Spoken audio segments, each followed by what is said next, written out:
lọ wo countenance Wasiu níjọ́ tán ṣe wedding. Ẹ rí pé kò sí connection láàrin wọn. Ẹ lè fi ìfẹ́ tí Wasiu fi ń hàn sí Títí ńgbà yẹn. Ẹ lè fi wé ti Manuela. Now, Emmanuela wá lo CCTV àbí nǹkankan mo ti gbàgbé story yẹn sìn. Mo gbé wá fún yín gbà yẹn. Ìwọ tó sọ pé òun lọ sílé married man. Tí olórí burúkú ẹ wá ń jowú. Ṣé ṣí èrè ni. Ó wá lọ sílé Wasiu. Ó ń ṣèyàwó kìíní. Ó ń ṣèyàwó kejì. Ó ń ṣèyàwó kẹta. Ó ń ṣèyàwó number 10. Ó wá ní ó fẹ́ máa ṣọ́ Wasiu. No be juju be that. Mo sọ kíní kan. Mo ní bí tí Wasiu bá ayé ẹ̀dẹ́lẹ̀ ni. Àbí kò yé yín.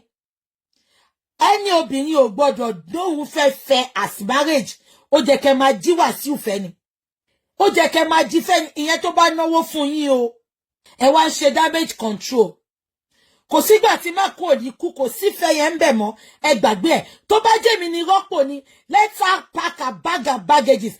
Give Wasiu a space. Paraventure, he might come back. I will not say never say never. Títí Mashata ń sọ lẹ́ni náà, ó sì lè padà lọ bá. Àbí kò yé yín? Ó sì lè padà lọ bá Títí lọ́la. I'm not going to say never. But tó bá ti rọ́kùnrin tó ń fún ẹ latitude, ìyá mi, ọmọ ìyá mi má dọ̀la rẹ̀, ẹ fún wọn ní space.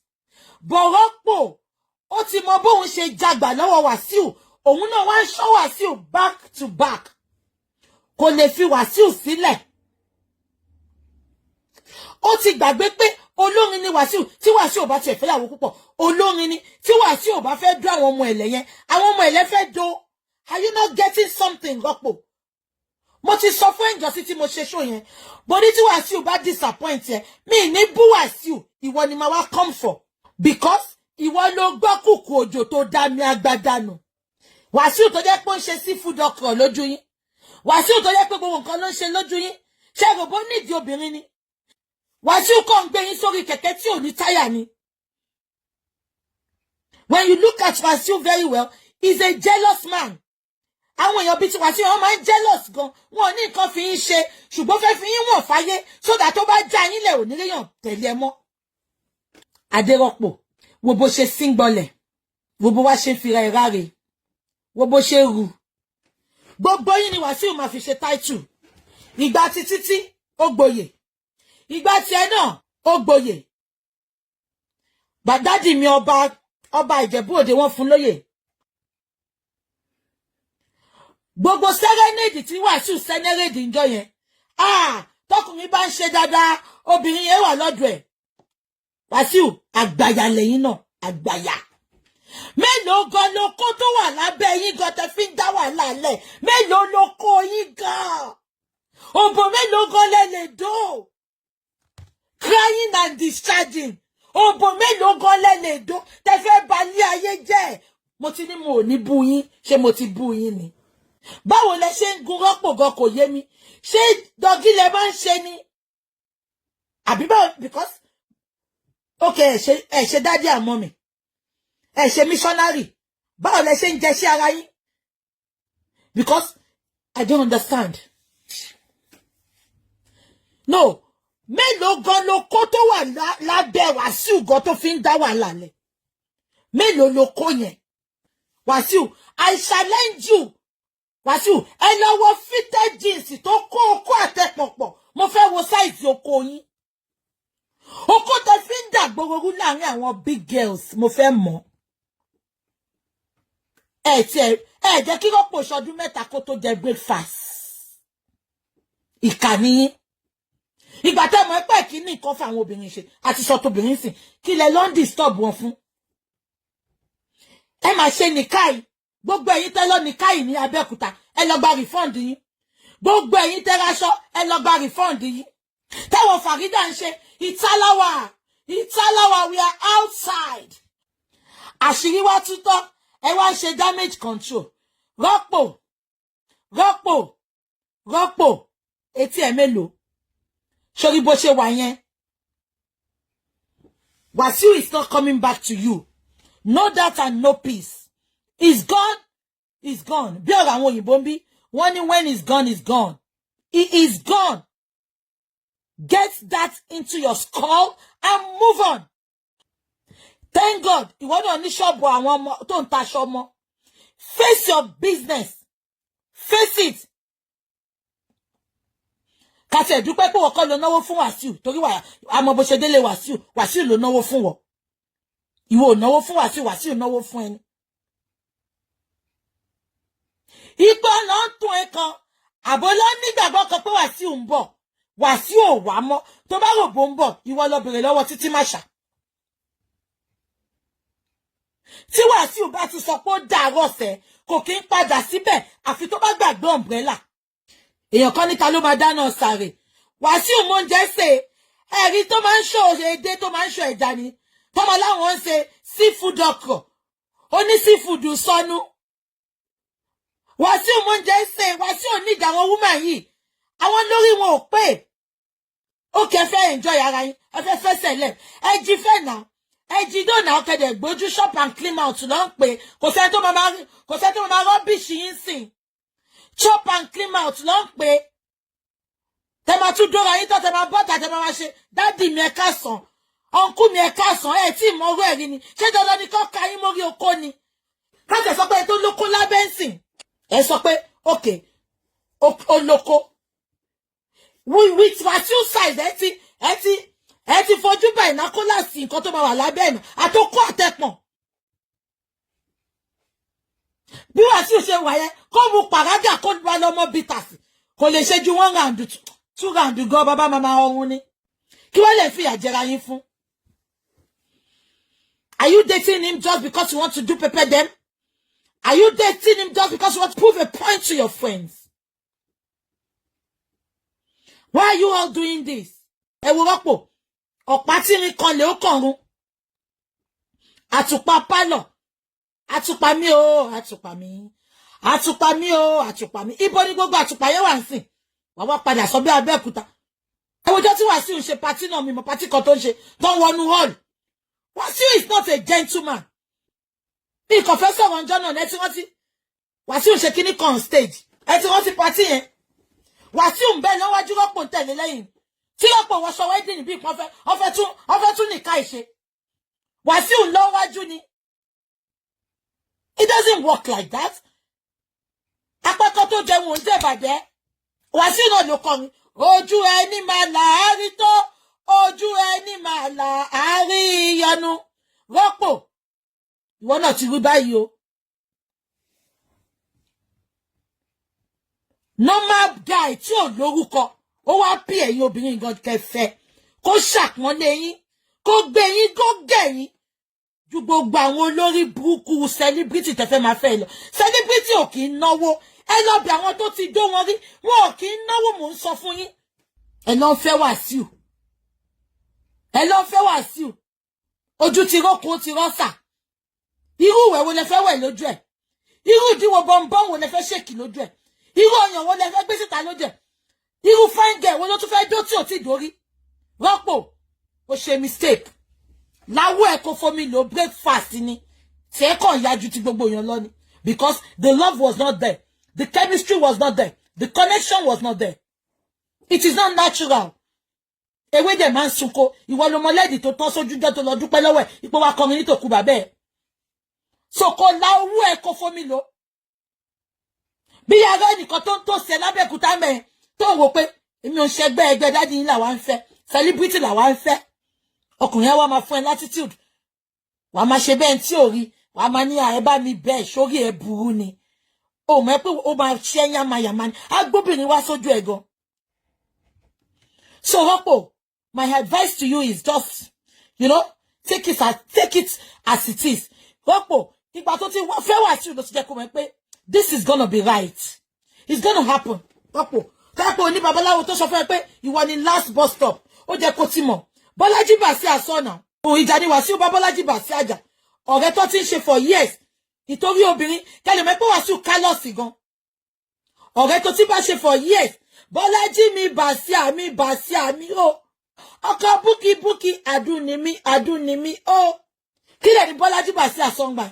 Ó ní wọ́n máa yìí. Yé máa fẹ́ àwọn ladies kó máa jù wọ́n sílẹ̀. Ó ní owó débi pé ó sì lè kó gbogbo wọn pọ̀ tó bá tiẹ̀ fẹ́ wọn pọ̀ sí ilé kan náà ó lè gbalé fún wọn kó dẹ̀ máa sì fẹ́ wọn àsọkùnrin wọ́n ètò yẹ pé tó bá ti ṣe tán pẹ̀lú wọn wàá jù wọ́n nù bí omi ìṣanwọ́ wàá dà wọ́n nù bí omi ìṣanwọ́ ò ní wẹ̀yìn wò mọ́ wàá tí wàá lọ gbé lórí búkú mi àwọn obìnrin yẹn ni ò síìkì Rọ́pò ó ti lọ pé ọba Òjẹ̀bú Òde ìjà tó kọ́kọ́ ṣẹlẹ̀ bàbá yẹn ló bá yín dá sí Wàsíù òdẹ̀ lè sọ no fún dádì yẹn ni ó manage ẹni I will advise you Rọ́pò pick your little things and excuse him peradventure o lè nílò kíkó padà wá bí ó dẹ̀ padà wá o ti gba kádà rẹ̀ o ti gbàyàn mọ́ ẹnìyẹn ẹlòmíì ló tún rìn lọ́wọ́lọ́wọ́ nìyẹn ṣùgbọ́n tó rìn nìyẹn ṣá mo máa rẹ́ ní as olórí burúkú obìnrin because playboy ni Wàsíù ó lè ti 65 lóòótọ́ playboy ni he has no respect for anybody he doesn't love anybody he just wanna have fun he wanna have fun he will persuade you to marry him to settle down with him tell him no I just wanna have fun tell him no I just wanna have fun ẹ lọ fẹ́ Wàsíù ó dàbí kí ọmọ fẹ́ dínà kó máa fẹ́ Wàsíù kẹ́ sọ pé obìnrin kan máa bá wọn kalẹ̀ ìjọ tó bá kú kí ẹ kọlù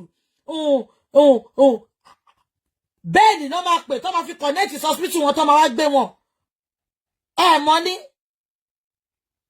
ó dìgbẹ̀yìn kó tó yóò ló kó àdá wọn ó dìgbà tó bá wà lórí wheelchair àbí tó bá yàgbẹ́ sípò tó nídìí obìnrin tí olùdé kan sí bá fobìnrin ráre ni àbí tó bá fi àǹtí Jọkẹ́ ráre ni ẹ wọ́n sì dádì mi Olú Jacobs wọ́n ní dementia Jọkẹ́ Silva is still there for him Wàsíù learn from Olú Jacobs kéré mọ́ Wàsíù ìgbà tó bá ń ṣe gbogbo orí burúkú tẹ̀ ń ṣe rádaràdà advice mo gẹlẹ́ fẹ́ fáwọn ọmọ yín ọkùnrin pẹ̀lẹ́sẹ̀ yín tó dàbí post tó ń gbá fún bọ́ọ̀sì yẹn pẹ̀lú bọ́ọ̀lẹ̀gì yẹn ebi ò bú yín mò ń sọ̀rọ̀ ni o tẹ́bàdẹ̀ ni mo bú yín wà láyín ni ẹ lọ kọrin kẹfì bú mi kúkú ń wo yín mo kàn máa ń jó sórin yín ni.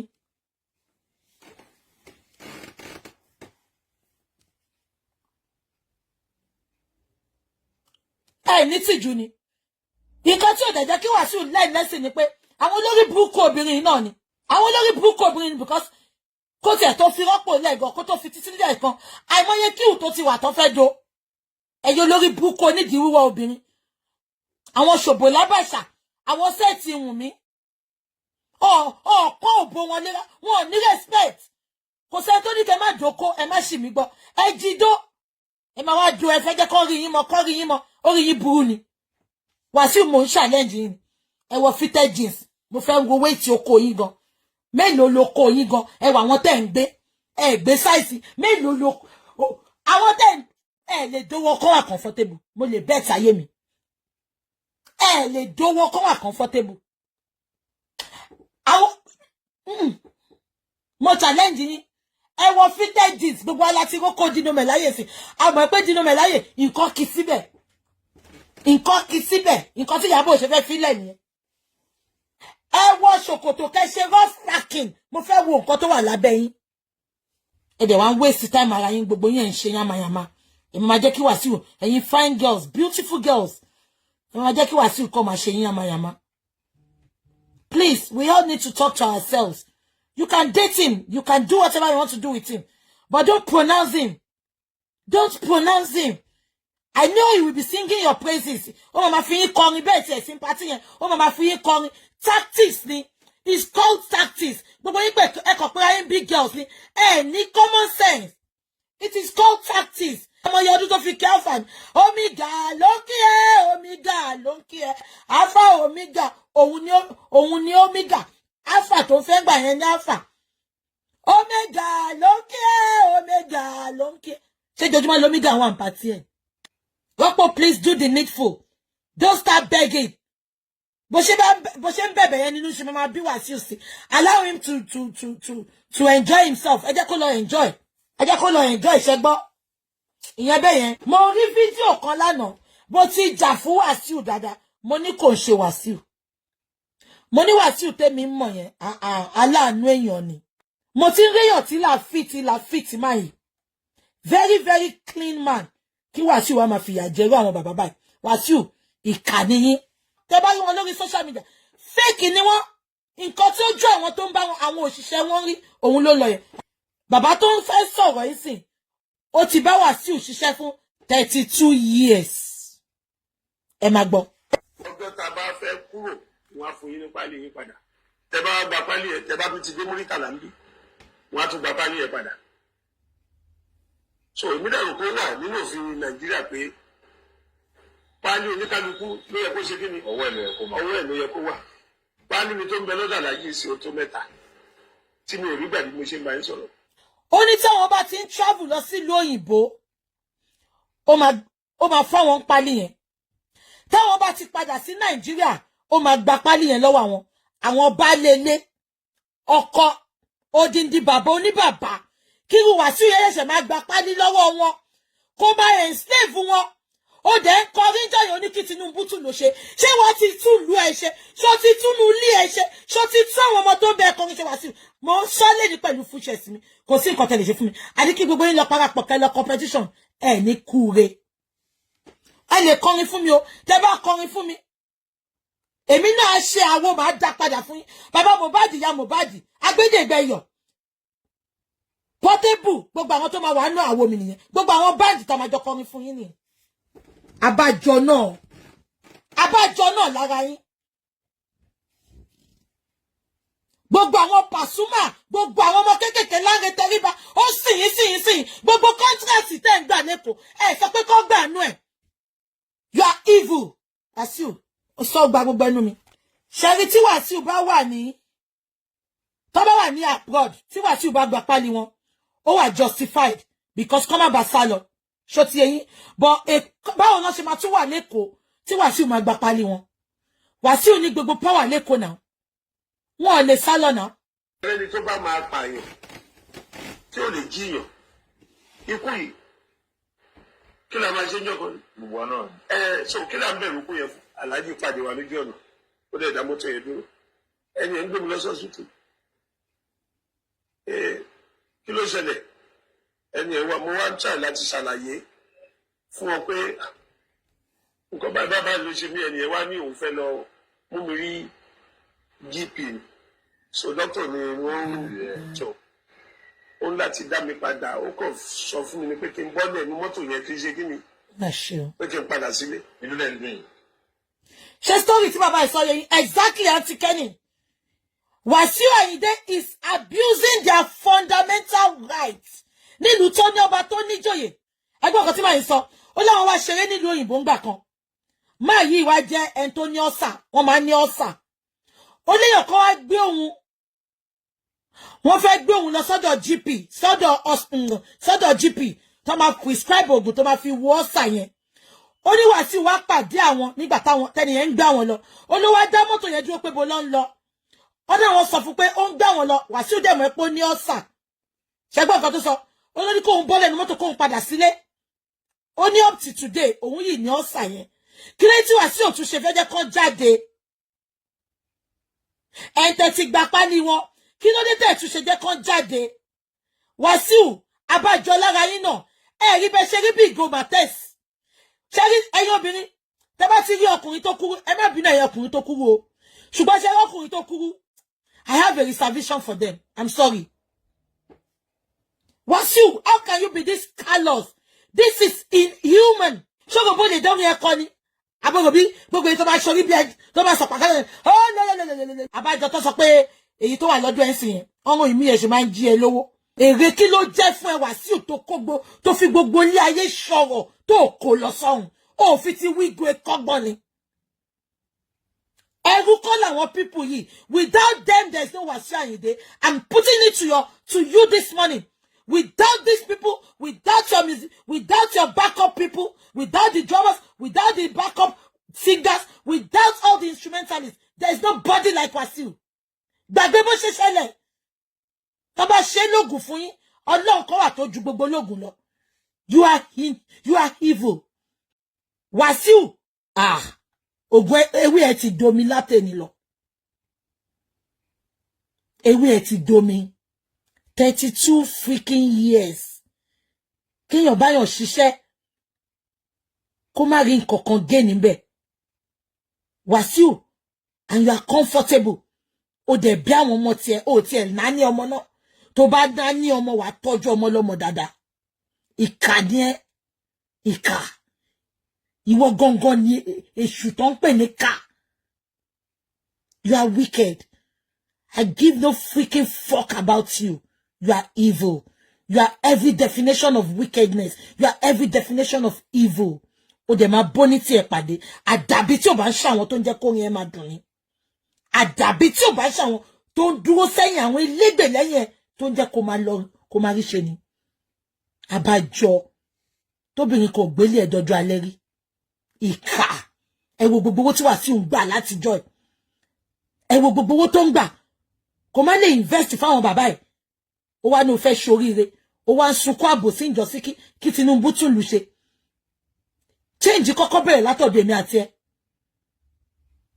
Life mélòó ló ti impact Wàsíù. Mi ìrẹ́ nìkan tó bọ́ta tó ní ẹ bá mi dúpẹ́ Wàsíù ló ṣe lè fún mi. Ìgbà tó máa fún Bọ́lájí Bàsí ànílẹ̀, ó lọ fún nílẹ̀ níjẹ̀bú òde ni. Gbẹ̀rígbẹ̀ níjẹ̀bú òde ló ti fúnlẹ̀. Ó rí lẹ́kí mbẹ̀ kó fúnlẹ̀ mbẹ̀. Ó rí 1,000 kó fúnlẹ̀ mbẹ̀. Ó rí VI kó fúnlẹ̀ mbẹ̀. Ọ̀rẹ́ tó ti ń bẹ ẹjẹ́ tó ti mẹ́mu látọ̀dún yìí. Ìgbà tó máa fúnlẹ̀ ìjẹ̀bú òde níbi tó ti ń talẹ̀ 10,000 naira per plot.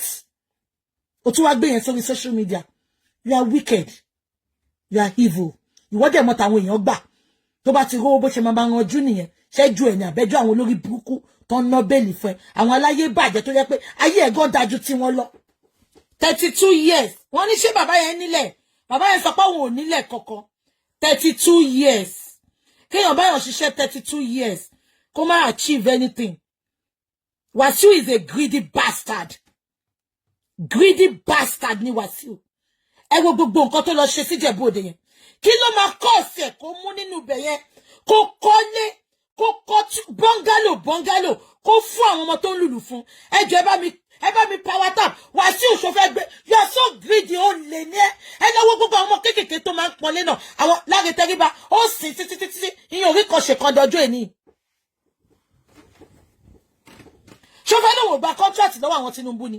Àtọ́jú tó ti kọrin fún APC ṣé kò gba contract ni? Tó bá fún gbogbo àwọn ọmọ kéékèèké tó ń kọrin tó ń pọ́nlé yẹn ṣó pọ̀ jù ni? Pasuma ò jèrè ẹ̀, Atóríṣe ò jèrè ẹ̀.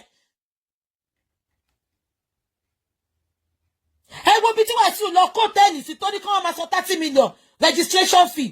Mo ń sọ fún yín sí, tó bá gbé estate yẹn tó kọ́ bọ́ngálò fún gbogbo àwọn boys àwọn bàbá mi. Kó tiẹ̀ sọ pé kó fi ṣe thank you. Ipe torí ẹ di ilé mi mú látijọ́ yìí ṣó pọ̀ jù ni. Ẹ jẹ́ ká máa sòótọ́ ọ̀rọ̀. Ẹlòmíì gan wọ́ọ̀kà ẹ̀ ò tí ì ṣe ju ọdún kan lọ. The fact pé àwọn wọ́ọ̀kà yẹn lóyà sí. Ó ti kọ́lé fún wọn. Ó ti rán àwọn ọmọ lọ sí school.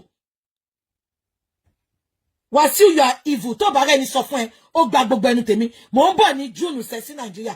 Gbogbo yẹn lọ gbé petition yìí wá. Ẹ ní kúre. Ìjọ tẹ bá ti ń kọ petition yẹn báyìí. Ikú gbóná ló máa gbogbo yẹn máa ṣọ́kú ni. Ìkàmà ni máa yí o. Onísífùdù sọnù. Mò ń sọ ní sẹ́. Bàbá ẹ̀ láwọn ò nílẹ̀ dépèdépà àwọn bá kọ́lé. 32 years. Kó tiẹ̀ má fún gbogbo àwọn ọmọ tó ń bẹ ṣiṣẹ́. Kàn pick àwọn tó ti pẹ́ lọ́dọ̀ ẹ̀. 32 years. 32 good years.